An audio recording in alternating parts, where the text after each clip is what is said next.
We are right here at Gambia Technical Training Institute, where for a few days now, staff of the institute, including lecturers and other members of the staff association, are on a sit-down strike. As per the reasons for the strike, I am tipped that the striking party's demands include a 50% salary increment, assessment allowances across the board, alongside promotions.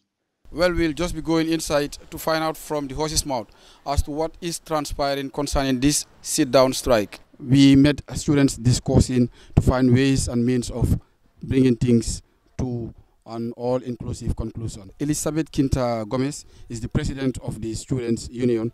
As far as the strike is concerned, one thing we know is that we are not having our lectures since Tuesday, the 8th of May, 2018. What are you people doing as student unionists to make sure that that is fixed? We are making sure that we exceed all sorts of protocols as to meeting the staff association, meeting the senior management team, meeting with our general student council. Is there any improvement as far as bringing the teachers back to their task is concerned? So far, so good. We have been consulting the concerned stakeholders that are involved in this situation, and all of them are trying to see how best they would get us back to class. Like I said, you may want to tell us your concerns as Education Minister of the Gtti Students' Union. Looking at Gtti, we have exams twice in a year. That is during second term and during third term. That is where our certification is based on. So if we are having a lot of delays in our academics, that is in our classes and lectures, I would definitely lose a lot. And looking at the situation at hand, a lot of students are complaining and then directing their complaints to us and onto how far we have gone in solving this issue. And then we have actually used a lot of diplomatic approach, as the president might have put it.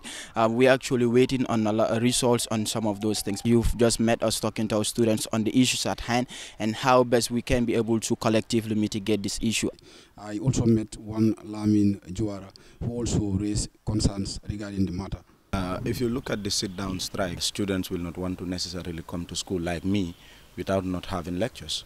So although there is an employment and employee relationship between the admin and these teachers, but at any point we are the beneficiaries of it. So these are concerns that we think the authorities that are involved should actually sit on a round table and actually settle this out. After a couple of hours at the Gtti campus, I was able to meet and speak with some of the executive of the staff association. But what they told me off record is that they cannot at the time being speak to the media concerning the sit-down strike.